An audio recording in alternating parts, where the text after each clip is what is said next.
Praise Lord. ദൈവനാമത്തിന് മഹത്വം ഉണ്ടായിരിക്കട്ടെ. നമ്മുടെ ഇന്നത്തെക്കുറിച്ച് ചിന്തിച്ച് നമ്മൾ ഭാരപ്പെടുന്നുണ്ടോ, പ്രയാസപ്പെടുന്നുണ്ടോ? ദൈവം എൻ്റെ പ്രാർത്ഥന കേൾക്കുന്നില്ല, എനിക്ക് ഉത്തരം തരുന്നില്ല, എൻ്റെ ജീവിതത്തിൽ മാത്രമേ കഷ്ടപ്പാടുള്ളൂ, പ്രയാസമുള്ളൂ. ദൈവമേ, എന്തിനാ നീ എൻ്റെ ജീവിതത്തിൽ ഇത്രയും പ്രയാസം തരുന്നത് എന്നൊക്കെ ഒരു ചോദ്യവും നമ്മുടെ മനസ്സിൽ കാണത്തില്ലയോ? പക്ഷേ ദൈവത്തിൻ്റെ പദ്ധതിക്ക് വേണ്ടി ദൈവം നമ്മളെ തയ്യാറാക്കുകയോ?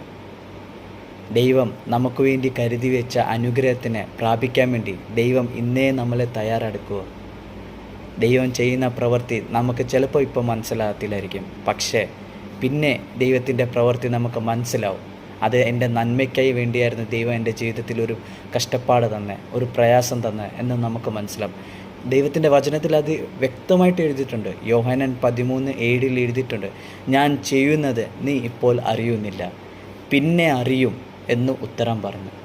കർത്താവായ ദൈവം യേശു പറയുന്ന ഒരു വാക്ക തൻ്റെ ശിഷ്യന്മാരോട്, ഞാൻ ചെയ്യുന്നത് ഇപ്പോൾ നീ അറിയുന്നില്ല. കർത്താവായ ദൈവം നമുക്ക് വേണ്ടി പ്രവർത്തിക്കുന്നത്, കർത്താവായ ദൈവം നമുക്ക് ഒരുക്കി വെച്ച വാതിൽ അല്ലെങ്കിൽ ഒരുക്കി വെച്ച നന്മകൾ നമുക്കിപ്പോൾ അറിയുന്നില്ല. പക്ഷേ ഒരു ഉറപ്പ് തന്നിട്ടുണ്ട്, പിന്നെ അറിയും എന്ന് ഉത്തരം പറഞ്ഞു. നമ്മൾ പിന്നെ അറിയും. നമ്മുടെ സമയം നമ്മളാവുമ്പോൾ, ദൈവം നമ്മുടെ നന്മകളെ നമുക്ക് തരുമ്പോൾ നമുക്കത് മനസ്സിലാവും. എൻ്റെ ജീവിതത്തിൽ എന്തിനെ കഷ്ടപ്പാടുന്നു, എന്തിന് പ്രയാസം വന്നു. കാരണം ദൈവം നമ്മളെ ഒരുക്കുക അതിനു വേണ്ടി. ആ ഒരുക്കത്തിന് വേണ്ടി ദൈവത്തിൻ്റെ കരങ്ങളിൽ താണിരിക്കാം. ദൈവം നമ്മുടെ ജീവിതത്തിൽ അത്ഭുതങ്ങൾ പ്രവർത്തിക്കും. ദൈവം നമ്മൾ കാണാത്ത, നമ്മളിപ്പം നമ്മുടെ കണ്ണുകൊണ്ട് കാണുന്നില്ലായിരിക്കും ദൈവം പ്രവർത്തിക്കുന്നത്, പക്ഷേ നിശ്ചയമായിട്ട് നീ നിൻ്റെ കണ്ണുകൊണ്ട് കാണും ദൈവം ചെയ്യുന്ന അത്ഭുതങ്ങൾ, ദൈവം ചെയ്യുന്ന പ്രവൃത്തികൾ.